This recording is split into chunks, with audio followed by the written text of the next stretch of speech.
बड़ी खबर का रुख करेंगे। पाकिस्तानी रक्षा मंत्री ख्वाजा आसिफ का अमेरिका पर बड़ा आरोप। ये बड़ी खबर आ रही है।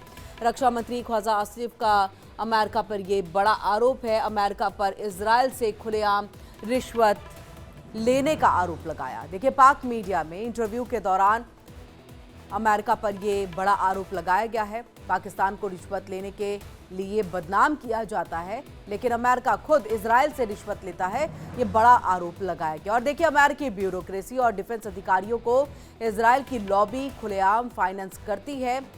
उन्होंने ये भी कहा कि अगर मुझे रिश्वत लेनी पड़े तो वो पीछे के कमरे में चुपचाप ऐसा काम करेंगे। उनके इस बयान पर टीवी एंकर ने ये कहा कि आपका ये बयान वायरल हो जाएगा। इस पर रक्षा मंत्री ने कहा, मुझे डर नहीं, हम अगर खुलेआम रिश्वत लेंगे तो टीवी वाले प्रोग्राम बना देंगे। ख्वाजा आसिफ जिस इजरायली लॉबी की बात कर रहे हैं, उसके तहत देखिए, लॉबी पर पाकिस्तान भी करोड़ों रुपए खर्च कर रहा है। ट्रंप प्रशासन के आने के बाद से पाकिस्तान ने साल 2025 के पहले 8 महीनों में अमेरिका में कम से कम 7 लॉबिंग और कानूनी फर्मों के साथ कॉन्ट्रैक्ट किया है। और ऐसे में देखिए कि पाकिस्तानी रक्षा मंत्री ख्वाजा आसिफ ने अमेरिका पर इजराइल से खुलेआम रिश्वत लेने का आरोप लगाया। हालांकि ख्वाजा आसिफ जिस इजरायली लॉबी की बात कर रहे हैं, उस तरह की लॉबी पर पाकिस्तान भी करोड़ रुपए खर्च करता है, जो हम आपको लगातार बता रहे हैं। ऐसे में देखिए, ट्रंप प्रशासन के आने के बाद से पाकिस्तान ने साल 2025 के पहले 8 महीनों में ही अमेरिका में कम से कम 7 लॉबिंग और कानूनी फर्मों के साथ जो है वो कॉन्ट्रैक्ट किया है।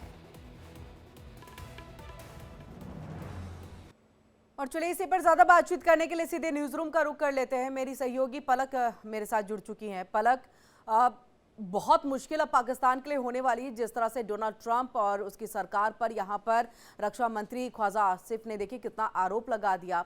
और टीवी एंकर कह भी रहा है, बता भी रहा है कि ये फिर आगे आने वाले दिनों में वायरल होगा, मुश्किलें बढ़ जाएंगी।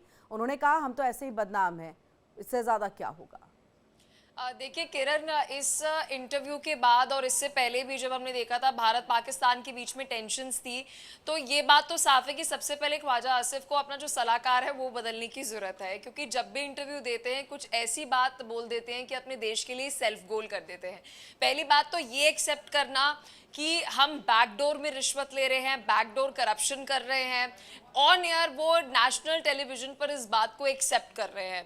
और फिर उसके साथ साथ जो क्लिप हमने दिखाई, उसके साथ उन्होंने ये बात भी एक्सेप्ट करी कि पाकिस्तान में बहुत सारे ब्यूरोक्रेट्स जो हैं, ऑफिशियल्स जो हैं, अधिकारी जो हैं, वो अपना ब्लैक मनी जो है वो पॉर्टिक्यूज में वहां पर इन्वेस्ट कर रहे हैं। ये बात भी उन्होंने इंटरव्यू के दौरान जो है वो बोल दी।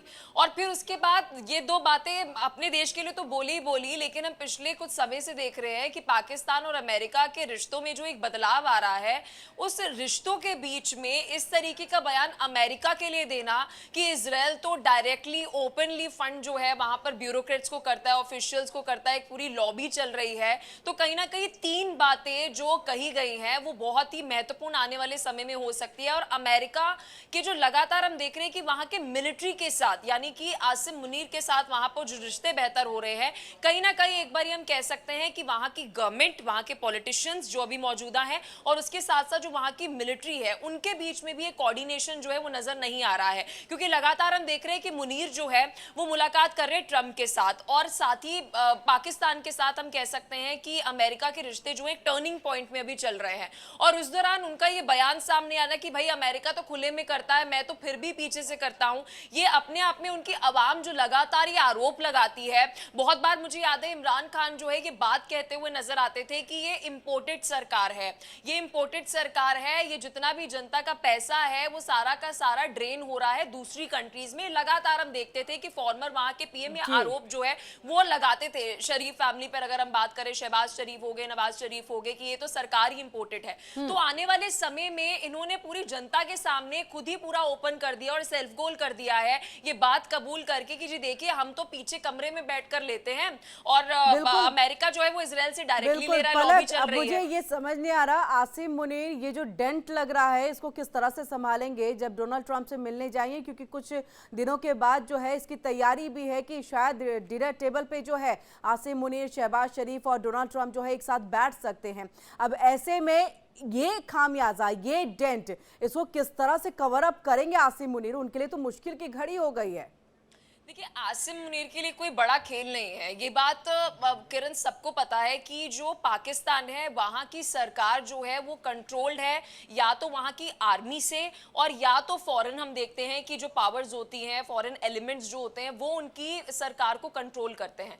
कई बार हम देखते हैं, कई बार क्या हर दफा हम देखते हैं कि अमेरिका वहाँ पर जोन सी पार्टी को चाहता है, जोन से नेता को चाहता है, उसकी सरकार वहाँ पर बनते हुए नजर आती है। अगर हम आसिम मुनीर की बात करें जो लगातार ट्रंप के साथ मुलाकात कर रहे हैं, अमेरिका के साथ एक अलग रणनीति जो है वो ईरान के मद्देनजर, वहां के फॉरेन एक्सपर्ट्स का ऐसा कहना है कि ये इसलिए क्लोज डोर मीटिंग्स जो है वो चल रही है। ज्यादा से ज्यादा ये होगा कि जो यहाँ पर ये कमेंट्स लगातार किए जा रहे हैं और ये बात जो है अमेरिका के लिए की जा रही है, क्या होगा, ज्यादा से ज्यादा कोई मंत्री जो है वो चेंज कर दिया जाएगा, ये वो होगा। डेंट जो है वो मुनीर को नहीं पड़ते हुए नजर आएगा, क्योंकि यहाँ पर हम कह सकते हैं ये गवर्नमेंट जो है पाकिस्तान की सरकार जो ये डमी गवर्नमेंट है, इन्हें कोई पीछे से चला रहा है, यानी इनका खुद का कोई टेक नहीं है। डिफेंस बजट हो, डिफेंस के फैसले हो, यहाँ पर कोई भी नेतृत्व जो है वो इनका खुद का नहीं है। सब कुछ जो है मुल्ला मुनीर ही तय करेगा, या अमेरिका तय करेगी, या कोई और देश जो है वो तय करेगा, और उसके अनुसार ही इनका देश जो है वो चलता है। जी, बहुत बहुत शुक्रिया पलक, ये पूरी जानकारी, पूरी बातचीत हम तक यहाँ पर पहुंचाने के लिए, दर्शकों तक पहुंचाने के लिए।